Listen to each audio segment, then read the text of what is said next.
did your acquisition guy leave?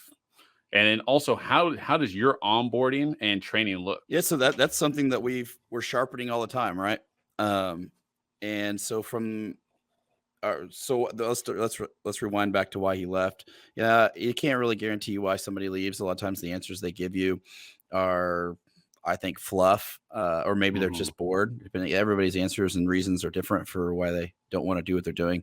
If I were to put it, if I were to if I were to guess, the real reason is probably just burnout. I mean, people get a little Mhm. burnout, and uh, they're a little. I try to keep the sales floor a little fun and things like that, but I don't know if they come from a very square environment to where they're told they're coming from another job where they have to do X, Y, and Z every single day, and then they jump into a sales floor. They don't necessarily know how to transition from turning A, B, C, and D widgets and then checking in, checking out to things like the way you and I operate, which is, 100%. we've created our own schedules, created our own business. We create, if you had to go pick up your kiddos right now, you just go do it. We think differently. Agents think differently. People that are independent salespeople think differently.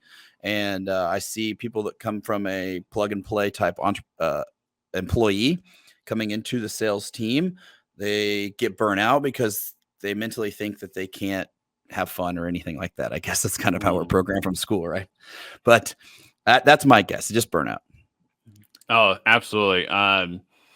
Yeah, I mean, I think the longest acquisition guy we've had now, I think, was about 6, 7 months or so. And yeah, That's usually, good. and that was one guy, right? But to be honest, to be truly honest, it's something I worked on. You've probably seen it. Steve Trang and Ren decided to put this thing together. I've been thinking about joining because I was in the service as well, and we come a lot. It brought us a lot of leadership, and Awesome. I felt like I had some good leadership coming into this business. But I feel like I could sharpen that tool tremendously, um, building that sales team now. So we'll be building our sales. I got another sales guy actually starting next week, so we're gonna start building that sales team back up. But just keep in mind, I had my best month yet with me just being the sole salesperson, Oh, and dude, so I don't doubt it. you know how Yeah, that is. absolutely. You Yep. know how that is, right? That by giving that up, right?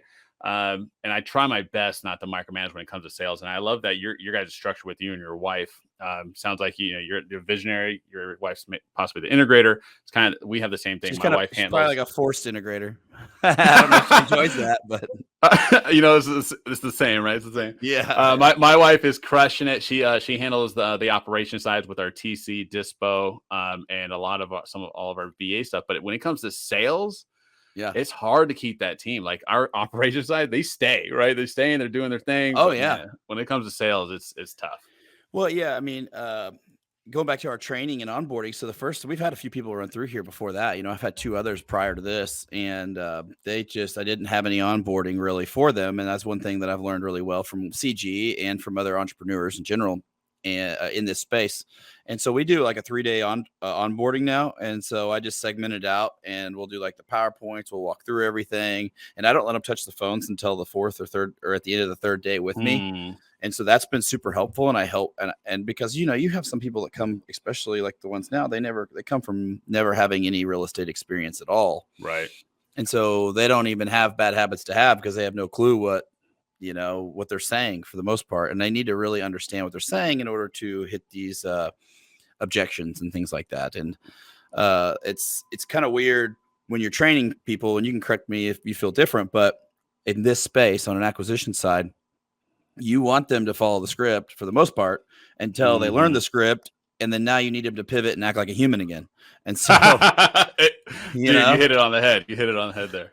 it's, and Ren talks about it a lot with like, just talk Mhm. to people, you're really trying to get to their real reasons. But at first, if they don't know the script or the business, they're going to have to sound like a robot. And that's where, your months come in and you take the losses, and it kind of sucks. I mean, I get it. 100%. I couldn't agree with you more. Austin, let me ask you this. So we talked about the sales team. What does your marketing look like right now? Are you doing outbound, inbound? What does that look like? Hey, so right now, we're doing all cold callers. I had an SMS. We started our very first, how we got our deals originally, very start of the business was only SMS. So we had SMS campaign, and then we transitioned to cold callers just because it was some of the companies can be more consistent with how many leads they give you per dollar I spend. Now, I don't know how that works out directly, but I know it's funny, but they'll give you leads, like 2 leads per agent a lot of times.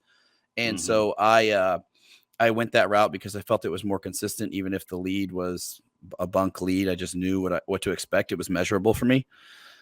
So we do mainly cold callers right now. Nice. At this moment, which I will be transitioning in the middle of this month, but I have 12 cold callers and I have 1 SMS. Incredible. And so it's a lot of lead flow, but it's a lot. I get a lot of leads that need a little more attention. Exactly. That is a lot of lead flow. I mean, when you say 12 cold callers, each one bringing in 2 leads a day. Yeah, I'm averaging 24 plus. Yeah, anywhere from 20 to 25. There you go. And so one, are you pulling like massive data for the cold callers? And also two, who's handling it? Who's taking those inbound leads? So those leads, the way that works for us is for right now is that the leads, we send out that information. They get the data. I scrape all the data for them. They call them. We get those inbound leads. And once those inbound leads come in, my acquisitions guys call them. Okay. So yeah, we don't filter them that much. Manager? No, I don't have any lead managers. Nope. Not right now. I know some people like to use lead manager to qualify a lot of leads and then tee them up for their closers. But for right now, we've been running like this. And I don't feel like I overqualify leads at all because of this. Now, when I did overqualify leads, I got a lot less leads. And I'll be honest, at least in our market and how things were structured with us, I feel like those leads were the exact same. Okay, nice. You're still dealing with people, so for sure. Does your acquisition guys ever feel like they get overwhelmed? Some no, they were burning through it at the beginning when they were real motivated. And I had both of them. I don't think they're not too overwhelmed now. I think they're doing it really well. Yeah, they're handling it really well. And your sales process, I know you did the Eric Klein sales process. Are you doing that, or did you tweak it a little bit? What does that look like? I follow his sales process. It was really the best. I've done a couple others, and I've tested a couple other scripts and things like that, and I have tweaked it a bit. But I find myself more successful with Eric Klein's sales process. So yeah, big shout out to him. Fantastic.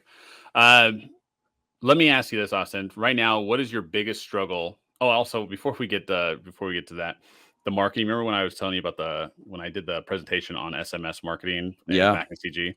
Literally don't even really do that anymore. Yeah, I mean, that's how you gotta. I mean, everything that's happened in the last 4 months, 3 months is really it's just different. I mean, so everybody's got to pivot. Yeah, we do it. We were doing it such mass, and we could still do it, but we really just focused on like niche list, and then what we do now is we just dumped everything into online marketing. Yeah, are you doing like SEO and PPC? Yep. That's what I'm getting ready to do. I actually got off a call yesterday with somebody, and they said that the rewards on those are so much better. You're actually getting somebody that wants to sell, and you're not just getting conversations are night and day different, dude.